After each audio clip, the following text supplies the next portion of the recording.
These are two keyboards that I've been looking forward to for quite a while. They announced them in the fall of 2018 and they showcased some demos of them at CES.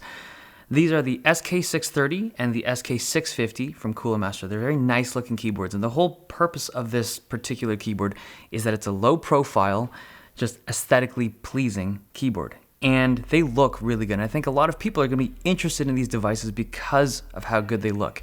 Now, I got these about 2 weeks ago. I've been using them since then, and my initial impressions of these particular keyboards were kind of lukewarm, but I thought I'd try to use them for a while, try to get used to them, and the more I used them and the more I kind of like opened them up and played with them, I realized that these are just not good keyboards, and I just don't think most people should be buying them or this particular type of keyboard. Let me explain. These are marketed as low profile keyboards, and just right off the bat, if you compare it to a real low profile keyboard, this is another keyboard I'll talk about later, but this to me is an actual low profile keyboard. It's called the KEYCHRON K1.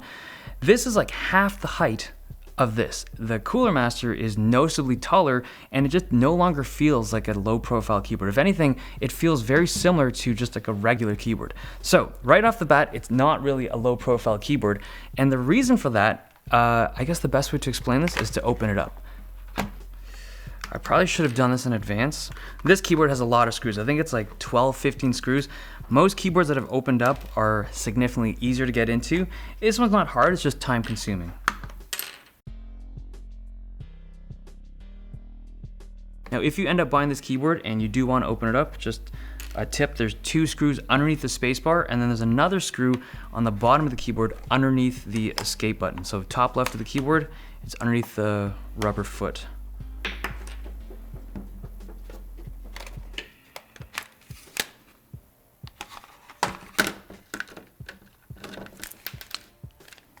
Okay, so on the inside, I just want to draw attention to 2 things. The PCB is pretty clean, like there's no like super sloppy soldering or anything like that. It's like I don't know, it's CoolerMaster. They usually make good keyboards and they've done a good job on the PCB. I do wish that the USB connection, so it uses USB-C, which is great, but the actual connector is not directly on the PCB. So they've actually had to have a secondary kind of piece, and that makes the whole device a little bit more elevated, which is why the device isn't as low profile as it could or should be. And the other thing, I'll just demonstrate this real quickly. This connector, it's USB-C, it's technically universal, but it's a relatively proprietary cable size. Like you can't stick most USB-C cables to this. The one they include is perfectly fit, obviously, but I've tried several other USB-C cables and not all of them fit, so just keep that in mind.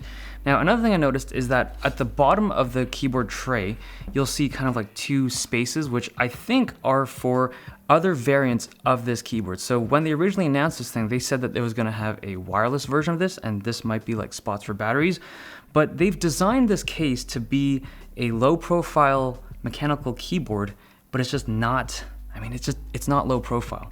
And there's one real big reason as to why this isn't low profile, and it's the actual switches themselves. So these switches are cherry reds. They are low profile cherry reds, and okay, I love Cherry switches. Some of my favorite keyboard switches are made by Cherry, but they've only recently gone into the low profile game. This over here, I will show, is a other company.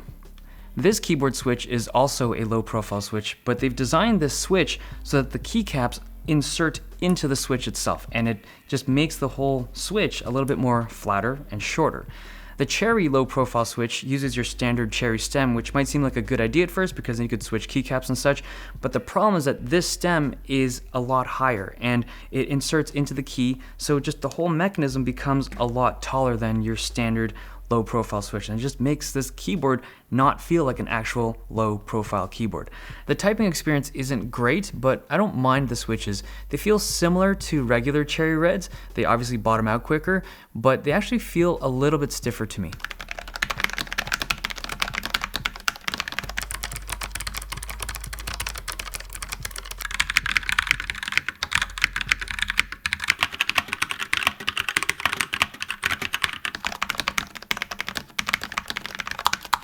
Okay, so I also want to talk about the keycaps themselves. I'm going to go back to the properly assembled version of this keyboard. These keycaps are not good. They look awesome. They look really, really nice. They just look very clean and just boxy and industrial. It's why I was attracted to this keyboard, but they just type really poorly. And originally, I couldn't figure out what it was that I didn't like about these keycaps. And it's two things. The dish is pretty shallow, but that's something that you can kind of get used to over time, at least for myself. The biggest problem though is the spacing between each keycap. Like when you're typing on this thing, you're constantly making contact with the other keys. And even if it doesn't make you have typos, like you may not be pressing those other keys, but the fact that you can feel them constantly while you type is just an irritating experience. And it's just not a comfortable keyboard to use. And you might think, hey, I'll swap out the keycaps to something that I do like because it's running cherry stems. Problem is, they're running proprietary stabilizers, so none of the keycaps that I had would fit onto this keyboard, which is honestly a big shame. It is such a nice looking keyboard. The RGB lighting is really good. They had some nice software that lets you do a lot of stuff with it. The metal finish on the top looks nice. The layout of the keyboard is good, but there's so much I dislike about this keyboard that I can't recommend it to anyone. And it's not the keycap or the switch individually. Like, if they'd used this switch with a different type of keycap, it could have worked, and if vice versa, it could have worked.